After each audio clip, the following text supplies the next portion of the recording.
Welcome to the MMA Fan Podcast. Ladies and gentlemen, I give you Stu and Blake. Paul Hughes, Hello. How are you, mate?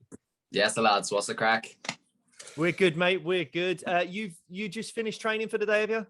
I have indeed. Yeah, Sunday services, I like to say. So Nice. Done for the day. Go chill out. I'll go see the parents later. So yeah, all good here. Nice. How's training going? Very good, mate. Everything's perfect. Everything's perfect. Just peaking at the right time. The weight's fantastic. I'm having fun with it. I've got one more week of hard training left, and yeah, everything's just come together perfectly here at the right time. Wonderful. Fantastic. It's good to hear. Good to hear. Right. Well, I mean, I suppose I wanted to start off a little bit differently to what we do because, you know, you grew up in Derry. Is that right? Am I right in saying that? Yes, you sir. Did. You know, Derry is somewhere that it not too long ago was a place of, you know, a lot of conflict, a lot of troubles. You're part of a newer generation to have grown up there. And I wanted to know, did you feel any of that tension growing up or any of that? And did that in any way motivate you towards combat sports at all? Was that kind of the area that surrounded you and the atmosphere of that, did that in any way seep into you and propel you into combat sports at all? I don't think there was anything in particular that drove me towards combat sports in terms of, like, obviously the history of the place and my upbringing. I think that where I'm from the country, like, and where I'm from, we're brought up tough, generally speaking. And we play a sport called Gaelic and hurling. That's two, like, crazy sports here, which is basically our national sport that when you're young and where you're from, where I'm from, you just play it. And they're very intense sports. And I think that's sort of where I got that competitiveness and that toughness. And of course, just being from the country as well, like, you're brought up a little bit more tough, in my opinion. And I think that's basically what led me to MMA, was just the love of getting stuck in, the love of competition. And then I played that until I actually played that up until I was 17 or 18, but I started MMA at 15. And once I found MMA, it was sort of just slowly but surely MMA just started taking over my life. But no, I couldn't say that anything in particular had led me towards fighting. I think just, as I say, just being where I'm from, you come up tough and you like a scrap. So was it always like at 15 just straight into MMA, or was there a background of I boxed a bit or I'd done a bit of Muay Thai or anything like that? No, it was actually MMA from day one, which is not too common, I guess. But yeah, it was literally first day was an MMA gym, and about a month later, I was absolutely hooked, and it's taken over my life since. I suppose it's becoming more common, isn't it? Because the general thing was always so-and-so was a boxer, or they did karate, or they did jiu-jitsu, or whatever it was. But now it seems like particularly with I suppose the obvious one is the Conor McGregor effect. MMA gyms are sprouting up all over the UK and Ireland and places like that. And there are probably young kids now that are getting into MMA. Like my daughter, even as only this summer, started like jiu-jitsu class, but it's more it's like a grapple girls class down the road. And they do a little bit of striking and a little bit of other stuff as well. So from an early age, MMA seems to be something that young kids can get into. Do you think we're going to see a big evolution of the sport because of that? Because, as you say, if most people were doing one sport and then kind of try to blend their skills with other martial arts, then they're doing that at probably a later age. Whereas now, if you're doing MMA from 5, 6, 7, 8, 9, 10, or whatever it is, will we start seeing people that are better than the generation before and better than the generation before again, and the sport will really evolve? Yeah, I mean, I think we're well into that period now. I think maybe 5, 6 years ago, you could say it. I think right now that's, I mean, you just got to see the kids coming up in the gyms these days, like from around that age, 10, 12 years old, whenever they start developing like a full MMA game, and they just flow with it, and they've got every aspect of the game down to a T, and you're just watching and you're like, oh my God, like, how are you going to deal with these guys in 10 years? Do you know what I mean? I remember. Go ahead. No, go on. Sorry, Paul. Go on. No, go ahead. I do remember, like, and it was about 5, 6, maybe 7 years ago when Rory MacDonald started really coming through in UFC. That was being banded around that he's one of this kind of next generation of fully formed mixed martial artists that are coming through with a level sort of set of skills, rather than he's the wrestler that's learned to strike or he's the boxer that's learned to roll. It said, like, around that point was the first kind of peak of like your well-rounded mixed martial artists. Yeah, absolutely. It's funny you bring him up. I was studying him last weekend, and I mean, like, usually I'm watching fights, I'm studying all the time. But sometimes when I'm in fight camp and I'm just living it day in, day out, like maybe there's 3 or 4 days where I haven't studied someone or haven't watched it. And I watched Rory MacDonald last week and some of his highlights and some of his fights, and I was just, it just blew me away how good this guy is. And as you mentioned about one of these early guys that come in day one, and you're absolutely right. Look at his game. He's got a full MMA game, and that's what I find almost most fascinating about the sport. And I guess that's what's so exciting about the sport and where it's going to go, and the trajectory of it right now is just, it's absolutely fascinating, and it's just such a pleasure to be part of such an incredible sport, but such a growing sport that's going to take, in my opinion, it's going to take over the world. And in the next 10 years, I think MMA is what everybody's gonna want to do, and it's what everybody's going to watch, in my personal opinion. I completely agree. And so you are based in Northern Ireland, is that correct? But Yes, you represent, when I look at your gum shields and I see the little letters underneath representing your country, you're representing Ireland. Yeah. So do you see what's going, like, because we had the September 4th card recently with a lot of UK MMA fighters on it. Do you see the UK MMA fighters like Molly and Paddy and Tom Aspinall and Jack Shaw and people like that, when they're doing well, does that still in any way kind of inspire you or motivate you at all? Are you happy for those guys doing well over there? Yeah, because I mean, I see it as like, particularly when MMA is such a global sport, I listen to like American podcasts and they still get us all mixed up, even though we all know we're very different. But like, particularly in like accents and stuff, I think Paddy was having a go at someone on Twitter recently. Well, not that that's a new thing, but Paddy was having a go at someone on Twitter recently because they said that he's stolen the accent off Conor McGregor, and it's like, he's Scouse and McGregor's from like Dublin. And then there was there's an American MMA podcast and American MMA like proper journalists and sites that will say things like, "Oh, that Englishman Jack Shaw," and you're like, he's Welsh, and then they get it wrong all the time. So I feel a slight kind of like kinship with, obviously all of the UK, but with Ireland as well. I want to see people like yourself and Ian Gary doing really, really well and going on to really big things, because we're only separated by that tiny bit of water. Do you have that similar thing where do you feel like we're all in it together, or is there a bit of like, no, we're over here and the UK guys are there? No, man. I mean, like, everyone's different, I guess. But me, I love to see everyone do well, regardless of where they're from. Yeah. But like, yeah, I see wins for the likes of like Paddy and Molly and these guys that are going into these. I see that as a win for us as well. Do you know what I mean? Yeah. The UK, Ireland, like, I also sort of see us as one bunch as well. And then sort of you've got the European scene as well. But I think like the UK, Ireland scene, I think just the history of MMA as well, we've always been so well connected. I mean, it's sort of funny when people get everything mixed up, like the Americans and all, but like, yeah. I guess I don't blame them at all. I mean, like, I live in Northern Ireland here, but I identify as being Irish. And then you've got other people who identify as being British. And then you've got other people who identify as being just Northern Irish. So like, people from here don't even know, do you know what I mean? Yeah. So I don't blame the Yanks for getting it wrong. I mean, yeah, absolutely. It's a win for one of us guys over here, especially people, especially guys coming through Cage Warriors. I mean, I just love to see it. I love to see them get signed. I love to see them do well in the UFC, because especially that, like, people like Jack Shore, like, what a standout guy. Oh. Like, I look up to Jack Shore so much, and he's just on that same pathway as myself. And yeah, I mean, it's a wonderful thing to see everyone come up through the same sort of ranks. And yeah, it's a good thing, mate.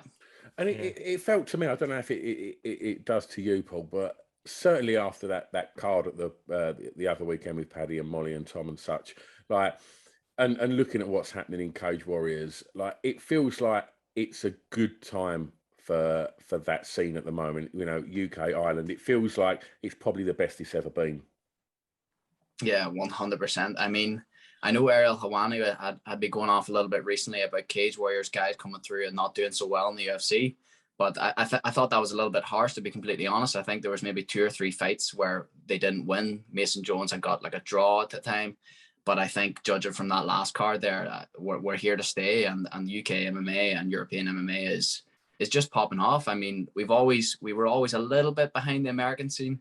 But I think that the way that the sport is going now and the way the industry is going, how the funding, just the fact that people are now being able to start making a little bit of money and that's starting to trickle down, I think that the UK and the European scene is just going to keep going and going and going.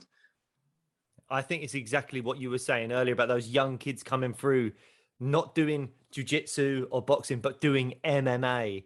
And we're just seeing that now with the likes of yourself and Ian Gary and people like that coming through now that just seem to have, from a young age, have had to put all of these skills together. And as you say, the transitions from one discipline to another just seem to flow really nicely. And Jack Shaw's also a great example of that as well. Yeah, absolutely. I mean, we can do it all here now. It's pretty clear. Look at Jack Shaw. The man's like Khabib almost with his wrestling, and he's bringing from Wales. Do you know what I mean? Yeah. Like, I mean, once you've got it, and the tide is just rising everywhere. That's the way I see it. Well, we mentioned Ian Gary, and I mean, we did bump into you briefly at the last Cage Warriors trilogy, and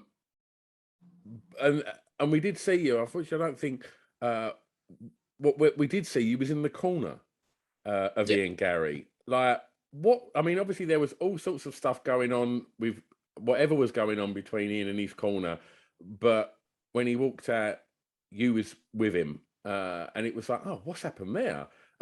What's your kind of take on that, Paul? I mean, it's simple enough. I was over in London anyway with my teammate Joe McColgan, who won the world title that night. So Joe and myself and my other 2 coaches were there. Obviously, with a world title fight, you're allowed an extra corner. So he fought on the Friday night, and I'd heard earlier in the week when I was speaking to Ian, he told me the crack. He told me he was out of the gym, and he needed someone to do his corner, but he didn't personally ask me then. I think he had asked around a little bit and wasn't sure. And at that point, he was just like, do you know what? Like, fuck this. I can just go out by myself. You know what Ian's like? He's so confident. And he was like, I'm going to walk out there by myself. And then apparently Graham heard onto that and was like, no, like, you have to have someone in your corner. Like, you just can't fight without it. Probably legal reasons or some shit like that. Someone's got to be able to throw the towel, right?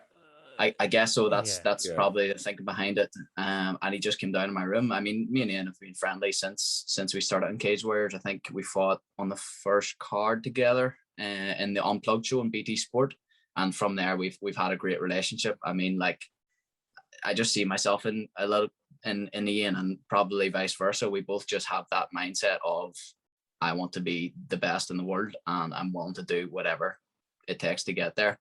And I think we've a good relationship because of that. And he just came down to my room and was like, look, like, I know you're here. I'm not going to be able to fight if I don't get a corner. Can you stand in for me?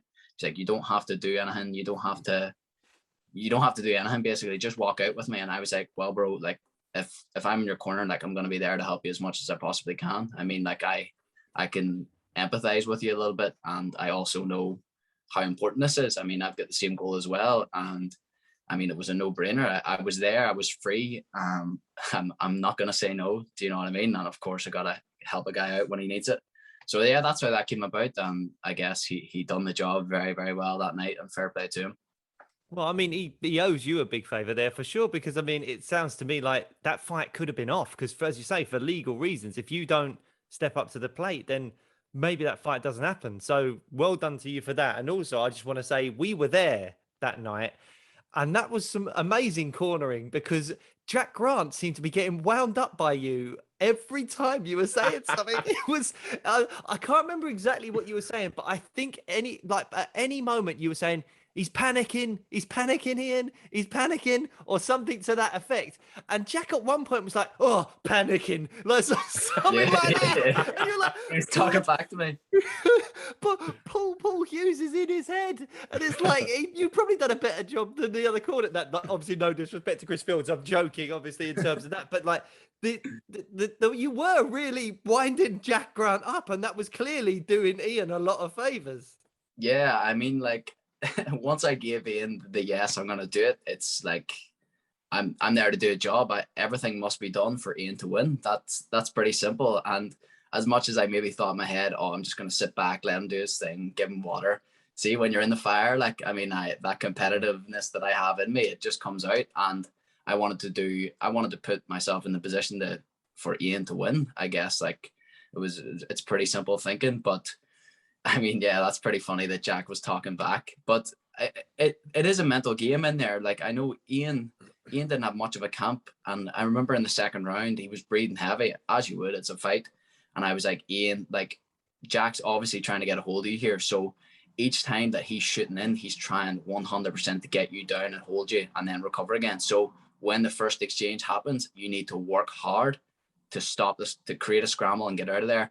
And you're going to get tired. I know you're tired right now, but you got to work hard here. And I just kept reminding him that throughout the fight. And that's when I was saying, whenever Jack was shooting in, he's panicking, keep working hard and get out of there. And yeah, that's what happened. I mean, there was one point in, I think, of the fourth or fifth round where like they were talking to each other, and like at that point Jack had like started catching Ian some good shots, and I was getting a little bit edgy. I was like, Ian, you can't switch off here. And and basically they were just talking to each other, and I was like, Ian, would you stop fucking talking and just stick to the plan and get the fuck out of that clinch? And then there's so many people said to me after it that night, they were pissing themselves and I was saying that. But yeah, I mean, I gotta do what I gotta do to help your boy win. I mean, not that he needed much of my help, but if there's anything I could do, I would. Well, I mean, yeah, I thought you did a phenomenal job, but let's get on to your fight. You're fighting Friday, October 1st against Morgan Cherrier for the interim featherweight title at Cage Warriors 128. And you have been calling for Cherrier for quite some time now. And, you know, how sweet is it to be finally getting that fight? Or did you kind of wish after what happened that maybe it was the Vucenic rematch for, you know, the main title, as it were?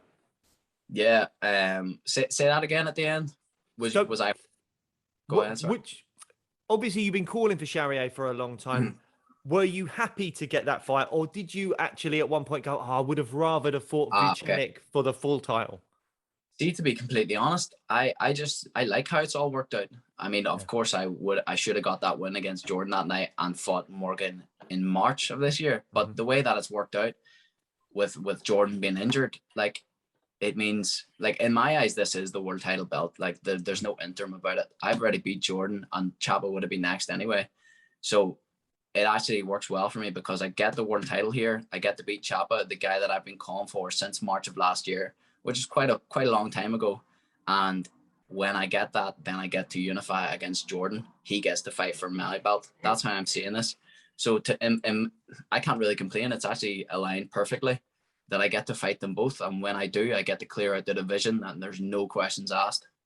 Well, I think you've sort of answered my next question there, because I was going to ask you what you think of interim titles in general, because we've seen different reactions to interim titles over the last maybe like year or two with, say, Justin Gaethje.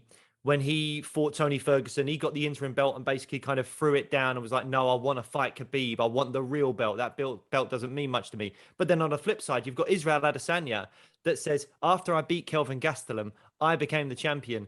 And my first title defense was against Robert Whittaker when that was actually the unification. So I'm assuming you're more on the Adesanya mindset. As far as you're concerned, this is the world title. And if you fight Vucenic afterwards, that's your first defense. Am I right in saying that? Yeah, absolutely. I mean, it just depends on the situation at the time. You take something, for example, like the Francis Ngannou interim, or he's just been stripped. Well, not stripped, but there's an interim belt like 3 or 4 months after he was champion. So to me, that's non-existent. That is just not the belt. Yeah, whereas absolutely. You have someone like Adesanya who had been fighting actively and Whittaker had been out. So that's how I feel my situation is. Jordan's been out majority of the year. But not only that, I've already beat Jordan. In my eyes, I think it was pretty clear. So when they announced that it was an interim belt, I was thinking to myself, oh, I'm going to cut the best promo of all time. Whenever I get this belt, I'm going to throw it in the ground and start screaming Jordan's name in the camera. And then I thought to myself, I was like, do you know what? This is the belt. Like, this is who I would have been fighting Cherrier anyway when I beat Jordan that time. So this is the belt that I'll not be throwing it on the ground, and 100% Jordan will be fighting me for my belt after this one. And I've heard you mention Cherrier in a couple of interviews, and when you're describing Cherrier, sometimes the word boring comes up. Born in an Irish accent. Born. Is he? Are you talking about his fighter style or his personality, or maybe both? I don't know. Actually, to be completely honest, mate, both. I've been around him at the shows. I've tried to have a wee chit chat with him, see getting his head a bit, and he's just born, mate. Absolutely born. But I think, see, to be honest, like when I first said that in the interview in March of last year, it was like funny. It was like, I'm here to spice up the division. That's what I said. I think I've done that, but with Morgan, I think his last performance proved that. I think that he did not he didn't go out there to win and finish that fight. He went out there to try land some shots, which fair enough. But as soon as he landed a couple of shots, he tried to stall out rounds and he tried to win on points. He didn't look for the finish, and I mean that's why I called him born. I think it's pretty clear, and I'll tell you one thing, there will be nothing born about my fight with him, because I've never been in a born fight in my life. I never will be. My style's too extravagant. It's too crazy. It's too scrambly. So yeah, I'm looking forward to putting the pace on the man. Without sort of, you giving away too much of your fight plan, how do you sort of see the fight going? See, to be honest, I mean, I would love to take him into the deep waters in the 4th and 5th, because I just feel like I live there. Look at my last fight in the 3rd round. After almost finishing Hendon in the 3rd, I just shot up and was like barely breathing hard. I was ready to go. Like I was ready for 4 and 5. And I tell you what, he wasn't. So I'm looking forward to bringing Morgan there if possible. I mean, I've had this feeling now that probably the last week as well with training and sparring, I've had this feeling where, to be completely honest, I feel like there's something absolutely special coming here in 2 weeks. I feel like there's a viral finish coming, and there's some big opportunities coming for me after this fight. But that's how I'm feeling right now. I've seen that you watch tapes on your opponent as well, and without going into too much specifics with Morgan, I don't want you to like give away game plans or anything like that, but can you tell us how you break down tapes? Like what are the kind of specific things that you look for in opponents, or are you looking at it and going, this is where I think I can succeed, or something I need to be very wary of? Like, I'm sure you're doing both of that, but what are the specific things you go, just the ways in which you break down tapes, I suppose, is what I'm asking. I break them down in different ways. I mean, I've probably watched Morgan's last few fights, maybe definitely the Vucenic one, I'd say I've watched maybe 4 or 5 times. Towards the start, it's more for enjoyment purposes. I just take the fight in. As I study a little bit more, I guess, I approach it in different ways. Sometimes I will watch, so say for example, I'm studying Jordan and Morgan. I'll watch the fight where I'll just look at Morgan and I'll just look at his body movements, look at what's working for him. And then I'll watch it again. I'll look at what Jordan's doing.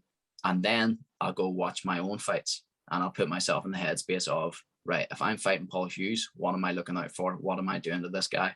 And then I rewatch.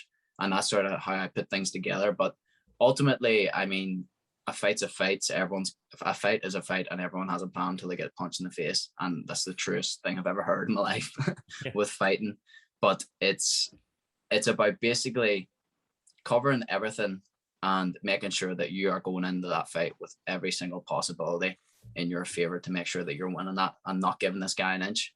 I think younger in my career, I would have went in and just scrapped, and that's fine. I mean, you got to be able to do that and know that you can bite down in your mouthpiece. But when you start getting to this higher level, you these wee small percentages and these wee small things make a difference. And I feel like I'm very mature in my approach to the game now, and I'm very mature in how I approach my actual fight on the night. So that's why I'm saying expect a special performance here in 2 weeks. I honestly think I'm going to run through him, absolutely run through him. And you said that, you feel there's exciting things ahead. Is your game plan, looking, obviously I know you're not looking past, the next fight, but, seeing the journey that Ian's now on and Paddy's now on and so many of the other fighters from this side of the world, is that a journey you're looking to kind of follow on from with as well? Oh yeah, absolutely. I mean, the goal is UFC World Champion. That will happen one day. I will actualize that dream. and it's been the goal. Like, I have absolutely no doubt that I'll be there very, very soon. Absolutely no doubt. But I gotta actualize this first goal first. That was the original one about 4 years ago. I set the goal to be Cage Warriors World Champion just when I turned pro, and I knew I had the skills, I knew I had the mindset to do it, and we're very, very close to doing that. But absolutely, UFC, I will be the UFC featherweight champion. That will be done.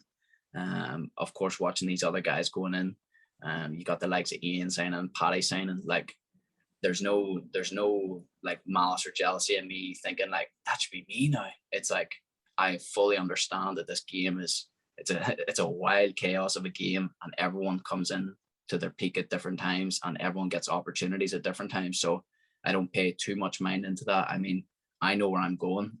I will be there. So yeah, that's how I'm feeling right now. One of the things that, you're talking about that kind of, the way you talk so confidently there that, I'm going to be, UFC world champ, which is exactly the mindset you must have. However, like, every time we've spoken to anyone about this upcoming trilogy, and we were speaking to Dan Hardy the other night on this podcast, and everybody's saying they're looking forward to Paul Hughes fighting. Do you find any kind of like weight of expectation from hearing like so many people, talking about you, hyping you? How do you process that kind of expectation? I mean, I love it. I love the pressure. Pressure creates diamonds, as they say. I don't think that anyone can put more pressure on me than I put on myself, to be completely honest. As you progress in this game, it's okay when you're the young buck and you're coming up and you're talking shit and you're like, I'm going to do this, I'm going to do that. There is added pressure when you're now 5 fights deep and you're there in that position. You've got to do now what you've been talking about. You've got to back up those words. So maybe there's a little bit of pressure there just to get the job done. But I mean, like the likes of Dan Hardy and people like that speaking about me. But before my last fight, when I was walking out with Hendon, he said that I'm the best prospect and one of the best prospects in all of Europe. And that was just like I must say that was one of the coolest moments in my career, watching that back, because it was just one of these things. Like, I mean, I obviously look up to Dan so much. He's such a gentleman. And of course, in my opinion, one of the best MMA minds ever. And for him to say that, it's like a wee solidification that I'm on the right path. So everything that I've been telling myself is true. And yeah, it's amazing to hear words like that from such amazing people like Dan Hardy. And it must be also so beneficial. Like, but were you in the corner for Joel McColgan's win as well? I was. You I were. was there. So you're 2-0 as a coach. That's one thing we need to say as well. So Khabib better watch out, because he's doing well with the coach at the moment. But Paul Hughes is coming up the rear. But I was going to say, how is it with it must be so beneficial to have been in the corner of both Ian and Joe winning title fights on Cage Warriors. Do you think there's anything you've learned from that experience that you'll be taking into the fights with you? Yeah, I mean, like, just getting it done on fight day, like Joe McColgan, he just went out and executed the game plan. Like, of course I knew the game plan going in. I was working with him the entire time. He just followed exactly what coach told him to do, and he came out with that unbelievable victory. It was honestly one of the best performances in Cage Warriors history, if I'm being completely honest. It was incredible, and I think that's definitely something that I took, was just stick to the plan, listen to your coaches, and get the job done. But it's funny, I've got this question a lot recently, and like, as much as it's amazing to see the guys do it, it's like I have always known that I was going to do it too. So it's not like, oh, like Paul, it wasn't a case of like, oh, they've done it, like you can definitely do it. It was like 3 years ago, I was like, no, you're going to be the world champion. Yeah. Do you know what I mean? Yeah. But being there to share them experiences with them alone was incredible, especially my teammate Joe. I mean, like, we go through the trenches together, and the guy's an absolute warrior. He fought for the belt before, came up short, and came back and put on, as I say, one of the best performances in Cage Warriors history. So exciting times. What is it about that kind of fighter's mindset? Like, where does that come from for you? Because I have to say, from an acting point of view, if someone was saying to me, oh, I'm definitely going to get that role that I'm going up for, or like, I'll win an award for this performance, we'd all be like, you're a dickhead. Like, why are you arrogant prick? But then with fighters, it seems to be that so many of you have that mindset of, I will be champion one day. I will be a world champion. I will get to the UFC. I will do that. And we all kind of sit back and go, God, that's quite inspiring, isn't it? Like, I love that kind of. I don't know why is it different for fighters or maybe sports people to talk in that way as opposed to other people in life, and where does that self-belief come from like within you? That's a fantastic question. Thank you very much. That's the end of the interview. That's it. Done. I'll click that. The way I perceive it, mate, I think that because, of course, fighting is it's an individual sport. You're in there by yourself. Not only that, I think I truly believe it is the hardest sport in the world. It 100% is in my eyes, mentally and physically. I mean, we're still at the point where we're getting paid nothing and we're sacrificing our entire lives for this, our lives and our brain cells for this game. And not everyone's willing to do that. And to reach the pinnacle of this sport, to become the best in the world, the whole mindset has to be the elimination of doubt. That's something that I understood early. I mean, I'm a little bit into my reading and my sports psychology and things like that. And I remember reading a couple of books when I was like 18, 19, and they talked about sports performance and high performance. I'm obsessed with studying high performance in business, sports, everything. And the number one thing they said was elimination of doubt. It's like, you cannot doubt that you will get there one day. And I think it's so unbelievably important for fighters because it's not a team sport. You don't have 10 other players in the team to help build you up on the days that you're not feeling good. It's all down to you. And although, yes, you have a team and you have fantastic relationships with your team, it's still a very lonely journey. And that's something that people don't understand about this game. The sacrifices that it takes. So you have to go to this place where, I mean, and you're coming in and out of it for years until you get there with the positive affirmations. But you have to get to this place where you just tell yourself, I am the fucking man and I have the potential to be the best in the world. And of course, then you asked, where does that confidence come from? The confidence comes from me personally speaking. It comes from the work that I do. And it's pretty simple. It's pretty simple in that regard. I feel like I work harder than anyone. I feel like I improve faster than anyone as well. And that's where a lot of my confidence comes from.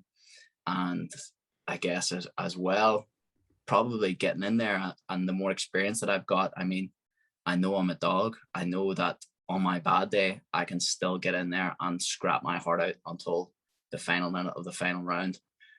So yeah, that's my answer. That's a great answer. One of the things I suppose that can chip away at that kind of positive mental outlook is social media.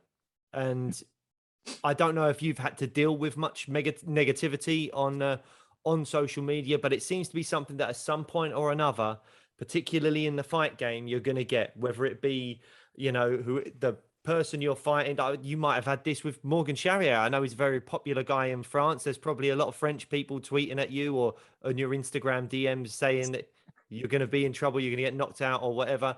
How do you kind of put the kind of negative impacts of social media away in a box somewhere and not let it penetrate that kind of steely positive mindset that you were just talking about? Another fantastic question. I think. Thank you. That's two for me and none for Stu. Just fuck's sake, stop bigging him up, Paul. He's loving it. I am loving it. I mean, I guess it sort of depends on the person that you are as well. But me personally, like, I just sort of have this force field for negativity, and I know you hear people say it all the time. It's like all this woo-woo shit, but like nothing like that will get to me. Like social media and whatever people can say will get to me. People that I don't know. Now, if someone that I love told me you're a fucking asshole, I'd be like hurt. I'd be hurt. I'm an emotional guy, but I mean, these people that you don't know, I mean, they can say whatever the hell they want. And it's, but everyone's different, mate. And people come from different upbringings. People have been through different shit.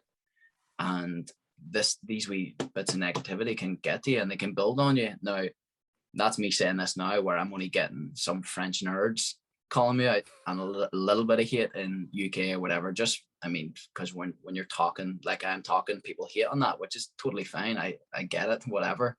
But that's me speaking now. Maybe it'll be a little bit different in 5 years when I'm famous and I've got a lot more hate, and people are actually going out of their way to try hurt you and to try get in your head and try make a story. So yeah, it's of course it's just pros and cons to the game, and there's pros and cons to having a brand where people know you.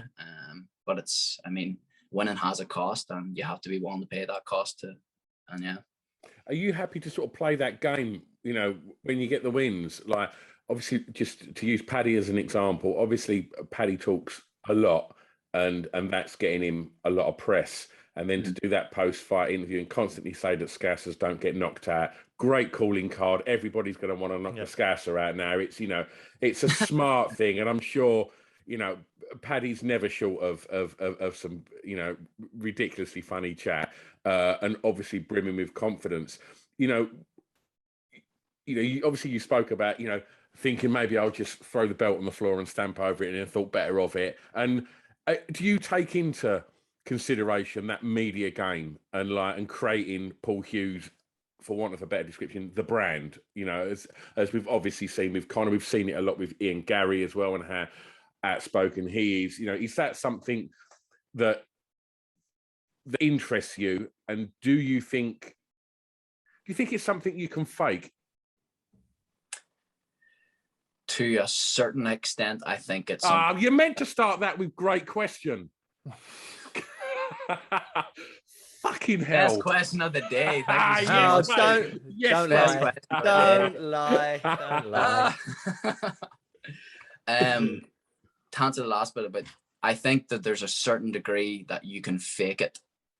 To a certain degree, I mean, you can get guys who are famous rappers now who can't rap. I mean, you can fake it in some regard, but ultimately, the longer and longer you're in the spotlight, people will find you out. It's very, very simple. That's the thing about branding. To answer your first question, like, I absolutely believe that I have to have Paul Hughes the brand. I work very hard even now to improve that. I've now signed with Paradigm management company, who are the top dogs in the world, and I've been working a lot with them and trying to learn a lot from them. I mean, like, I want my brand to be as good as possible, because I don't want to be one of these broke fighters, mate. Yeah. I do not want to be one of these guys. I want to have several businesses and several different outlets of income before I retire from the game. I don't want to rely on fighting. That's the last thing I want to do, is rely on fighting where I'm sacrificing brain cells to get paid. So it's so unbelievably important in today's game. I mean, especially you just look at the difference in the pay grades of guys, like people who are just, I mean, like, brand is everything, mate. Like, it's everything, and how much eyes that you can bring to your fight is directly correlated to how much you're going to get paid. So absolutely. Very simple in that regard. And I mean, like, I want to make money in this game, and of course that wasn't the thought whenever I was coming up, because when I was starting, like, Conor McGregor wasn't even a thing really. Like, he was nowhere near UFC. But I mean, now, after all that I've sacrificed now, I mean, I want to capitalize as much as I possibly can. I want to set my family for life, and that's what I'm prepared to do. And I mean, I've probably only got another 10 years left in this game. I'm 24, so it's a very short period to just work hard at, and hopefully I can enjoy the fruits of the labor after that. You mentioned that when you got into MMA, Conor wasn't, you know, well, I presume he was training, but wasn't obviously the Conor McGregor that everybody else knows. With that in mind, Paul, what fighters were inspiring you then? Who was you watching? When I first started, so of course I was watching UFCs and stuff. The first sort of thing that had, like, really got my attention in UFC was Anderson Silva versus Chael Sonnen 2. I don't think I was watching it before that, but I remember the build up, and I remember just Chael Sonnen, and of course at the time Anderson Silva was God. I mean, he was God in MMA, and of course Sonnen had never beat him the first time. So the likes of Anderson Silva was definitely someone that I watched growing up in MMA on a bigger end. On a lower, on the more regional circuit, there was a guy, Ryan Roddy, and a guy, Tommy Quinn, who were actually competing on Cage Warriors, who were from my area, both Derry men. And to me, this was like the coolest shit ever at the time. I was like, I couldn't believe that there was two guys where I'm from that are like fighting in this massive show, and they could go to the UFC at some point. I was like, there was no Irish in the UFC at this point. There was unheard of. McGregor was just coming up through Cage Warriors, I believe, as well. So there was no like, oh, like I could be a UFC fighter. That was just not the thought back in the day. There was nobody had done it. So I would say definitely these guys would have been my inspirations growing up for sure. Excellent. And I saw after your win against Hendon in your last fight, you were quite emotional, and I wanted to ask you, you know, what that fight was obviously your first fight after the very, very close split decision loss to Vucenic. And I wanted to ask you, kind of from an emotional point of view, what was it like immediately after that Vucenic fight versus what was it like immediately after that Hendon fight? Because they must be such completely different ends of the spectrums when it comes to like your emotional state after a full fight.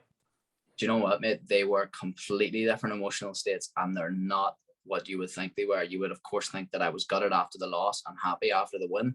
In fact, it was the complete reverse. And this has been one of the strangest things that's happened in my career, to be completely honest.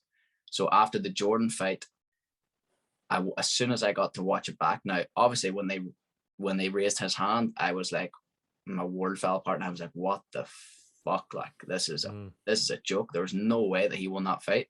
When I watched the fight back straight away after the fight, I was like, do you know what? I won that fight. There's no doubt in my mind I won that fight. So in my head, I was like, Paul, you've won. Like, you've got screwed with the judges, but one more fight and you're going to be back there. So it doesn't matter. So I actually had a fantastic night, was able to just go sit in the lobby, speak to everyone, was happy. In my mind, I'd won everybody. And I can't say who exactly of the staff, but like they all sort of thought that I should have got the decision. So in my mind, I was just like happy. I went home the next day, see my family, was like, it is what it is. Like, if there's a way to lose per se, it's in an incredibly close fight like that, where the fight completely blows up and my brand has grown massively. And not only that, the majority of people thought that I won. I mean, that's pretty clear. So compare that to the Hendon fight. I was crying after, and like, I think the crying was just like, I'm an emotional guy, and the game is just, it's a tremendously hard game, and it breaks you down. And I mean, I can't recall doing anything social or doing anything from that period from Christmas time to March, because the world was in lockdown. I was just living in the gym. I was seeing a few training partners, and like, I was just thinking about getting back. And it takes you to a lonely place, and it takes you to a dark place at times. And I think when I got that win, I was so emotional just because of everything that happened with the Jordan fight as well. But to be honest, after the Hendon fight, so when maybe the week after, a couple of weeks after, when I watched the fight back, I was actually in this state of like, not depression, but like state of like, that's extreme. It wasn't like that. It was I would say frustration at my performance. I just feel like it was a very poor performance. I feel like I just didn't show what I was capable of. And it was the fact that it was close. And I know James Hendon's a beast. Like, I have no doubt that he'll be champion one day himself. He's a phenomenal fighter, and he's so tough. But in my mind, it shouldn't have been close. I mean, it was probably one round each going into the last round. Of course, I took over him and absolutely dominated. But if that round had been a little bit closer in the third round, and it went to the judges unclear, and they had to give Hendon a decision, that's sort of what was in my head after that fight. And I was like, this just can't happen again. But that was a really frustrating time, because I was like, right, you need to up the game here. Yeah, I heard you say that, you know, you were incredibly fresh after that round, and if that round had gone on for maybe like even another 30 seconds to a minute, it looked like you would have got a finish in that fight. Do you? I mean, this fight with Cherrier, I'm assuming is obviously going to be 5 rounds. If you're in a 3-round fight again, because you seem to be someone that has very good cardio, do you think you might need to push the pace a little bit more because you're capable of doing that? Yeah, push the pace more in a 3-round. In a 3-round fight, yeah, because obviously 5 rounds is a different beast, obviously altogether. Mm-hmm. But that 3-round fight, it seems like you left that fight with energy, and I think I've heard you say that in interviews as well. Yeah. So, do you think that's something that in 3-round fights in the future, because obviously it all goes well, you win this fight, you maybe defend the belt and all that stuff, you're going to the UFC and you'll be straight back into 3-round fights.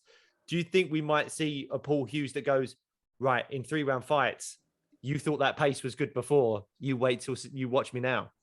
Yeah, absolutely. I think because of that last fight with Hendon, I was training for a world title fight. I was training for 5-5s just in case there was anything happen in the Jordan and Morgan fight, which was the same card, the same trilogy. So all of my spars and all of my preparation had been for 5-5s. So probably just the way I was training, at the end of the day, you fight how you train. The way I was training was probably for the 5-5s, and of course you can't do the same pace. Like my doghouse rounds, which is basically you stick me in a cage and rotate training partners for 5 or 6 rounds, was all up until the fight. It was still 5-5. So that was something that I learned from the last fight, because when I came out of the fight, I was like, I'm not even tired. Like I should have, I'm not tired. That's why I'm talking about being annoyed. I was like, I wasn't even tired and that fight was close. So why were you not putting it on him? That was one of the things that sort of got to me, but I mean, I'll not have that issue this time here. I mean, you could always blame it on the groin shots, because you took 2 of those, I think, in there, and they looked a bit painful. I mean, there's some very interesting shots of you adjusting yourself and looking slightly pained in the cage at one point.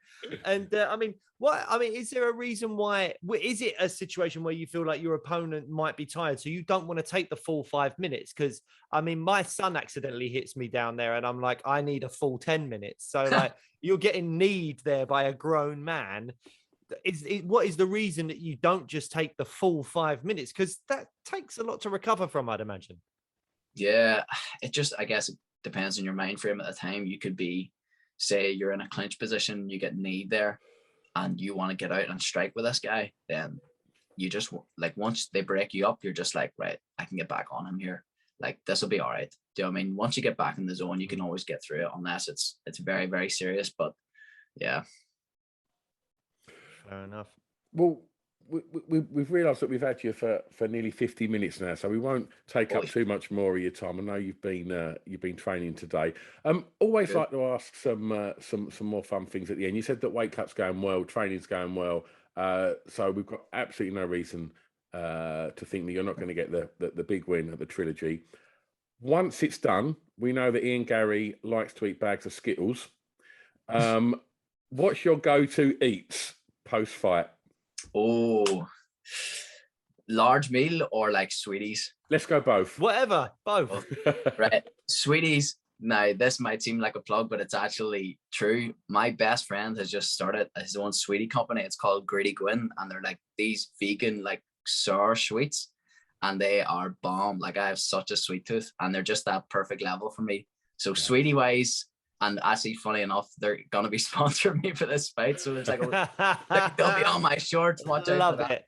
What a plug. But meal wise, we have this thing here in Ireland. It's called Boojum. It's like a Mexican chain, and that's the go-to, mate. That's the satisfying one. Whenever I get back home and fed. Post weigh-in though is Nando's.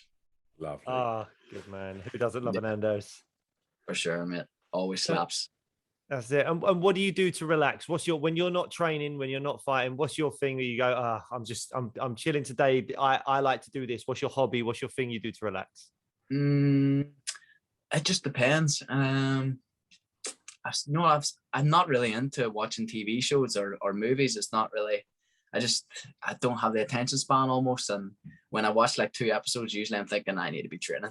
But I've started watching Money Heist, which is fantastic. So there's one. Watching a bit of Netflix. But nah, man, I like my nature as well. I like getting out for my walks. I like meditating. I like reading my books. Yeah, that's what I do for my downtime. And then going and see my parents at the weekend. That's where I'm going after this. I'll go down to Derry. I actually live in Belfast here now. That's where I'm based. But I'll go and see my parents here on a Sunday evening, and that's usually my chill time, because I get back at it again on Monday, and that's it. Nice. Right. Hopefully. Well, we don't want to keep you away from the parents any longer. Go and get some nice home cooking or something like that. Paul, it's been a pleasure having you. Best until the fight, man. Oh, thanks so much, Paul, and best of luck at the trilogy, my friend. Yes, the lads. Thanks so much, man. I really enjoyed this interview. Oh, thanks, All the best, man. Cheers. Yes, let's see you there. See you there. Bye, mate. Let's go. Bye bye.